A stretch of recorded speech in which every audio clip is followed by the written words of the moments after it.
कहा जाता है कि एक शख्स को गोली मारी गई है और 3 लोगों ने पीट पीट कर मार डाला है। ये बिहार सरकार के लिए शर्म से डूब मरने का वाकया है। ये मॉब लिंचिंग के वाकयात हो रहे हैं। लॉ एंड ऑर्डर नाम की कोई चीज बिहार में बाकी नहीं रही है। लेकिन उन लोगों की जो मॉब लिंचिंग हुई है तो वहीं के लोगों ने किया है, उनकी गिरफ्तारी अब तक क्यों अमल में नहीं आई? ये बिहार सरकार के लिए बड़ा सवाल है। हमारे माननीय मुख्यमंत्री जी कहते हैं कि हम कम्युनलिज्म से, हम करप्शन से और हम क्राइम से कोई समझौता नहीं करेंगे। ये क्राइम है या नहीं है? और इस क्राइम में पुलिस भी शामिल है, जो अब तक मॉब लिंचर्स को अब तक इन लोगों ने गिरफ्तार नहीं किया है। बिहार में हुए मॉब लिंचिंग पर AIMIM के प्रदेश अध्यक्ष सह विधायक अख्तरुल इमान ने बिहार सरकार को एक बार फिर से निशाने पर लिया है। बिहार सरकार से एक बार फिर से सवाल पूछा है कि अगर आपके राज्य में इतनी कोताही है तो फिर आप वाह वही कैसे लूटते हैं।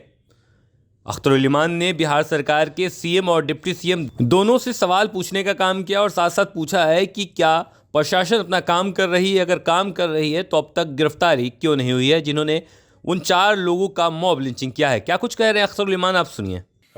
तितलिया मोड़, नबीनगर, औरंगाबाद डिस्ट्रिक्ट बिहार में जो कल 4 लोगों की मॉब लिंचिंग हुई है, कहा जाता है कि एक शख्स को गोली मारी गई है और 3 लोगों ने पीट पीट कर मार डाला है। ये बिहार सरकार के लिए शर्म से डूब मरने का वाकया है। ये मॉब लिंचिंग के वाकयात हो रहे हैं। लॉ एंड ऑर्डर नाम की कोई चीज बिहार में बाकी नहीं रही है। तहकीक करने की जरूरत है कि आया वो गोली चलाने वाला कौन था और ये मॉब लिंचिंग करने वाले कौन हुए। उसमें से मॉब लिंचिंग जिन लोगों की हुई है उनके जमात का एक साथी अभी हॉस्पिटल में है। उसने खुद कहा है कि हम लोग को कोई गोली नहीं चलाए। और ये बात अकल से भी अजीब लगती है। एक आदमी दूसरे रियासत में, दूसरे सूबे में आता हो और वो अजनबी जगह पर इस तरह की हिमाकत नहीं कर सकता, एक अंदाजा है। लेकिन पुलिस की जिम्मेदारी है कि तहकीक करे। लेकिन उन लोगों की जो मॉब लिंचिंग हुई है तो वहीं के लोगों ने किया है, उनकी गिरफ्तारी अब तक क्यों अमल में नहीं आई? ये बिहार सरकार के लिए बड़ा सवाल है। क्या वोट के खातिर, क्या मासूमों का, बेकसूरों का, अक़लियतों का खून पानी की तरह से बहेगा और कोई इंसाफ नहीं मिल पाएगा? क्या अदालत सिमट चुकी है? क्या अदालत के फैसले लोग गली कूचों में करने लगेंगे और हुकूमत तमाशा ही बनी रहेगी और पुलिस तमाशा भी बनकर रहेगी? ये तो बिहार के लॉ एंड ऑर्डर के लिए हमारे माननीय मुख्यमंत्री जी कहते हैं कि हम कम्युनलिज्म से, हम करप्शन से और हम क्राइम से कोई समझौता नहीं करेंगे। ये क्राइम है या नहीं है? ये क्राइम सिर्फ उन लोगों का नहीं है जिन लोगों ने मॉब लिंचिंग की है। ये क्राइम सिर्फ उसका नहीं है जिसने किसी पर गोली चलाई है।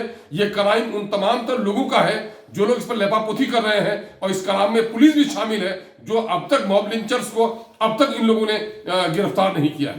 तो फौरी तौर पर उसकी गिरफ्तारी हो, आला सतही जांच हो, मरने वाले बेकसूर साबित हो तो उनके घर घराने को 50-50 लाख का मुआवजा दिया जाए। और पुलिस अब तक क्यों गफलत बरत रही है, इस पर कार्रवाई की जाए और तहकीक किया जाए क्या जो खबरें आ रही हैं कि गोली किसने चलाई है और गोली किन हालत में चली है। ये पुलिस के लिए बड़ा चैलेंज है कि फौरी तौर पर इसकी तहकीक करें।